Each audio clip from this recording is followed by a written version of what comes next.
Hallo zusammen, liebe Freunde. Wart ihr jemals am Rande des Todes? Jedes Jahr sterben weltweit über 60 Millionen Menschen. Es ist erschreckend zu denken, wie plötzlich das passieren kann. Aber die Glückspilze, von denen wir heute erzählen, konnten in den extremsten Situationen überleben. Ein Mädchen, das ins Guinness-Buch der Rekorde kam. Aber wie? Diese Geschichte ereignete sich 1972. Vesna Vulović, eine 22-jährige jugoslawische Stewardess, die gerade erst ihren Weg in diesem anspruchsvollen Beruf begann. Sie flog von Stockholm nach Belgrad mit einem McDonnell Douglas DC-9 bis 32 der Jugoslawinske Aviopromet. Und als das Flugzeug über dem deutschen Hirscheid flog, verschwand es von den Radarschirmen und explodierte 46 Minuten nach dem Start in der Luft. Das Flugzeug zerbrach in der Luft und stürzte aus einer Höhe von 10.160 Metern ab. Von 28 Personen an Bord überlebte nur Vesna Vulović. Natürlich hatte sie nach solch einem heftigen Aufprall zahlreiche Brüche. Ihre Beine, Rippen, 3 Wirbel und der Schädel waren gebrochen. Und wenn nicht zufällig der ehemalige Militärarzt Bruno Honke in der Nähe des Unglücksortes gewesen wäre, hätte das Mädchen wahrscheinlich nicht auf medizinische Hilfe warten können. Die Trümmer des Flugzeugs waren über ein sehr großes Gebiet verstreut und die Suche nach den Leichnamen hätte mehrere Tage oder sogar Wochen dauern können. Aber zum Glück konnte Bruno Honke dem Mädchen erste Hilfe leisten. Bruno stellte fest, dass ich einen schwachen Puls hatte und leistete erste Hilfe. Er machte alles sehr richtig. Zum Beispiel versuchte er nicht, meinen Körper zu bewegen, als er bemerkte, dass ich einen gebrochenen Rücken hatte, sagte Vesna Vulović in einem der zahlreichen Interviews. Die Behandlung und Genesung des Mädchens waren lang und schwierig. Sie verbrachte 1 Jahr und 4 Monate im Krankenhaus und konnte anfangs überhaupt nicht bewegen. Die Ärzte waren sich sicher, dass Vulović nie wieder gehen könnte. Aber das Mädchen war sehr hartnäckig und konnte sich schließlich vollständig erholen. Der Name Vesna Vulović wurde im Guinness-Buch der Rekorde eingetragen. 160 Meter, das ist die größte Höhe, aus der ein Mensch nach einem Sturz überlebt hat. Haben Sie jemals von der Rede gehört, die den ehemaligen Präsidenten der Vereinigten Staaten gerettet hat? Diese Geschichte ereignete sich am 14. Oktober 1912, als Theodore Roosevelt während des Wahlkampfs eine Rede vor einer Menge in Milwaukee halten wollte. Bis zu diesem Jahr hatte er bereits 2-mal als Präsident gedient und wurde nun für seine 3. Amtszeit gewählt. Theodore Roosevelt hatte trotz guter Umfragewerte einige Feinde. Es fand ein aktiver politischer Kampf zwischen den Demokraten und Republikanern statt. John Shank schoss mit einem .38 Revolver auf Roosevelt, aber die Kugel blieb in der Brust des Politikers stecken, nachdem sie auf das Stahletui für seine Brille in der 50-seitigen Kopie der Rede traf, die er in der Innentasche seines Jackets trug. Als die Menge den Schuss hörte, machte sie einen erschreckten Laut. Die Leibwächter von Theodore Roosevelt ergriffen sofort den Verbrecher. Was den Politiker selbst betrifft, so schien er kurz zu stolpern, richtete sich dann aber auf und hob seinen Hut mit einem ermutigenden Lächeln im Gesicht. Sein Assistent Harry Cohen fragte den Präsidentschaftskandidaten, ob er verletzt sei, und Roosevelt antwortete selbstbewusst, er hat mich nur gekniffen, Harry. Dann hielt der Politiker dennoch die geplante Rede und begann sie mit diesen Worten. Meine Damen und Herren, ich weiß nicht, ob Sie verstehen, dass gerade auf mich geschossen wurde. Ich habe jetzt eine Kugel in mir. Und er sprach 1,5 Stunden, während sein Hemd mit Blut durchtränkt war. Erst nach der Rede stimmte Theodore Roosevelt zu, ins Krankenhaus zu gehen.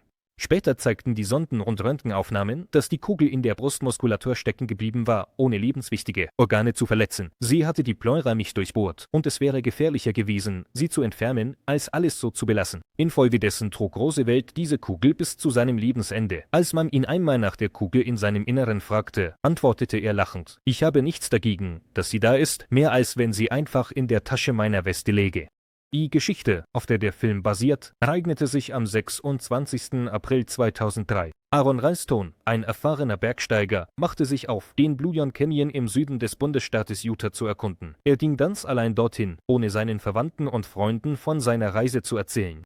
Nachdem er seinen Pickup auf dem Parkplatz abgestellt hatte, stieg der Mann auf ein Mountainbike um und fuhr weiter. Nach 15 Meilen musste er das Fahrrad stehen lassen und zu Fuß weitergehen. Als Aaron in eine der Schluchten hinabstieg, rollte plötzlich ein großer Felsblock, der die tote Spalte blockierte, und drückte seine rechte Hand fest gegen die Wand der Spalte.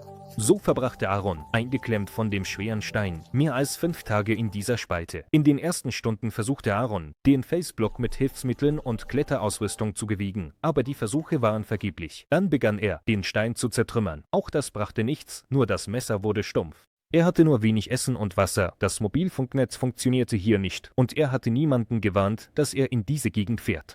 Das bedeutete, dass er nicht auf die Rettungskräfte zählen konnte. Die ganze 5 Tage schlief Aaron praktisch nicht wegen unerträglicher Schmerzen und durchdringender Kälte. Als auch der Wasservorrat aufgebraucht war, begann er, seinen eigenen Urin zu trinken, der am 4. Tag ebenfalls aufgebraucht war. Dann begann Aaron, häufig das Bewusstsein zu verlieren und zu delirieren. Am 5. Tag wurde dem Mann klar, dass die einzige Überlebenschance darin bestand, seinen eigenen Arm abzutrennen. So tat er es auch. Die Amputation des Arms wurde mit einem gewöhnlichen Taschenmesser durchgeführt, das bereits ziemlich stumpf war von den langen Versuchen, den Stein zu zertrümmern. Danach gelang es Aaron Ralston, die Rettungskräfte zu erreichen. So verlor der Mann seinen Arm, konnte aber sein Leben retten. Und was ist schon ein Arm im Vergleich zu einem ganzen Leben? Über diese Geschichte wurde 2010 der Film 127 Stunden gedreht. Wenn Sie sich für diese Geschichte interessieren, empfehlen wir Ihnen, ihn unbedingt anzusehen. Die nächste Situation, die ins Guinness-Buch der Rekorde aufgenommen wurde, ist die Geschichte eines Mannes mit einem ganz außergewöhnlichen Schicksal. Roy Sullivan, ein Mann, der 7 Blitzeinschläge überlebt hat. Liebe Zuschauer des Punky-Kanals, wenn Sie erfahren möchten, was mit diesem und anderen Glückspilzen aus unserem Video passiert ist, schauen Sie es sich unbedingt bis zum Ende an und vergessen Sie nicht, unseren Kanal mit einem Like und einem Abo zu unterstützen. Wir wünschen Ihnen viel Spaß beim Anschauen. Alles begann im Jahr 1942, als Roy Sullivan beschloss, ein Gewitter in einem gerade neu gebauten Feuerwehrturm abzuwarten, und alles wäre in Ordnung gewesen, wenn dort nicht rechtzeitig ein Blitzableiter installiert worden wäre. Deshalb, als inmitten des Sturms der Blitz direkt in die Konstruktion einschlug, entzündete sie sich sofort. Um dem Feuer zu entkommen, rannte Sullivan auf die Straße, aber nachdem er buchstäblich ein paar Schritte gelaufen war, wurde er von einem Blitz getroffen, der ihn am Bein traf. Mit einer Verbrennung und einem bis zur Sohle durchgebrannten Stiefel überlebte er. Der nächste Vorfall ereignete sich 27 Jahre später. Im Juli 1969 verlor Roy das Bewusstsein und blieb mit verbrannten Augenbrauen zurück. Der Blitz traf ihn unvorbereitet direkt im Führerhaus eines Lastwagens. Die Sache ist die, dass der Amerikaner bei schlechtem Wetter mit offenem Fenster fuhr. Ein Jahr später ereilte das Unglück den Mann im Garten, im Hof seines eigenen Hauses. Zuerst traf es den blitzenden Transformator und dann ihn selbst. Es schlug auf seine Schulter ein und hinterließ eine starke Verbrennung. Nach einem weiteren Schlag im Januar 1972 verbrannten Roys gesamte Haare auf dem Kopf. Nach solchen Unannehmlichkeiten begann der Mann, die Sicherheitsregeln während eines Gewitters ernster zu nehmen. Aber selbst das half ihm nicht. Glauben Sie es oder nicht, aber seine Frisur überlebte auch beim 5. Mai nicht. Im Jahr 1973 wurde der Amerikaner erneut von einem Blitz getroffen, während er in seinem Auto saß. Roy Sullivan zog weiterhin Blitze an, bis sie ihn zum letzten Mal trafen, während eines Spaziergangs im Garten und später während des Angelns. Alle Vorfälle wurden offiziell von den Aufsehern des Nationalparks dokumentiert und von Ärzten bestätigt. So gelangte Roy Sullivan ins Guinness-Buch der Rekorde als der Mensch, den der Blitz ganze 7 Mal getroffen hat. Der Amerikaner lebte ein langes Leben und starb im Alter von 71 Jahren. Berichten zufolge nahm er sich wegen unerwiderter Liebe das Leben. Konnte jemand darin überleben? Diese Geschichte ereignete sich am 24. April 2013. In Bangladesch, in der Stadt Savar, ereignete sich eine Katastrophe. Ein 8-stöckiges Gebäude stürzte ein. In dem Gebäude, das den Namen Rana Plaza trug, befanden sich mehrere große Bekleidungsfabriken, einige Geschäfte und eine Bank. Insgesamt arbeiteten hier etwa 5000 Menschen. Am Tag vor dem Vorfall, dem 23. April, wurden große Risse an der Fassade des Gebäudes entdeckt und es wurde befohlen, die Menschen zu evakuieren und alle Einrichtungen im Gebäude zu schließen. Dem Befehl gehorchten die Bank und fast alle Geschäfte der Rana Plaza, während die großen Bekleidungsunternehmen weiterarbeiteten. Am nächsten Tag, während der morgendlichen Hauptverkehrszeit, kam es zum Einsturz des Gebäudes. Laut dem Präsidenten der Vereinigung der Hersteller und Exporteure von Bekleidung befanden sich zu diesem Zeitpunkt 3122 Arbeiter im Gebäude. Unter den Toten, deren Zahl nach Abschluss der Sucharbeiten 1127 betrug, waren viele Arbeiterinnen und ihre Kinder. Viele konnten gerettet werden, aber sie wurden sehr lange aus den Trümmern geborgen. Reshma Begum ist die letzte Überlebende dieser Katastrophe. Sie verbrachte ganze 17 Tage unter den Trümmern des Gebäudes. Das Mädchen überlebte wie durch ein Wunder, da es ihr gelang, einen kleinen Vorrat an Essen und Wasser in der zerstörten Rana Plaza zu finden. Die Retter entdeckten Reshma, als sie Klopfgeräusche aus den Trümmern hörten. Es war das verheerendste Gebäudeunglück mit den meisten Opfern in der modernen Geschichte. Haben Sie jemals von dem glücklichsten, unglücklichsten Menschen auf der Erde gehört? So wurde Frano Selak genannt, der dem Tod gleich 7 Mal entkam. Frano Selak war ein Musiklehrer aus Kroatien. Er stand 7 Mal den Tod gegenüber und konnte jedes Mal überleben. Am Ende seines Lebens wurde er sogar reich. Das erste Mal geschah dies im Jahr 1957. Der Bus, in dem der Mann fuhr, kam von der Straße ab und stürzte in einen Fluss. Selak und der Vater schafften es, herauszukommen und schwammen leicht ans Ufer. Die Männer kamen nur mit einigen kleinen Schnittwunden und Prellungen davon.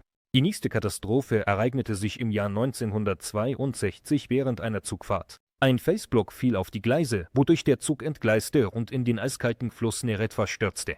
Selakow gelang es, das Fenster des Abteils zu zerbrechen und aus dem Wagen zu entkommen, sowie das Leben eines Bekannten zu retten, der mit ihm fuhr. Frano Selak erlitt nur einen Armbruch und Unterkühlung. 17 andere Passagiere erfroren oder ertranken im eiskalten Fluss.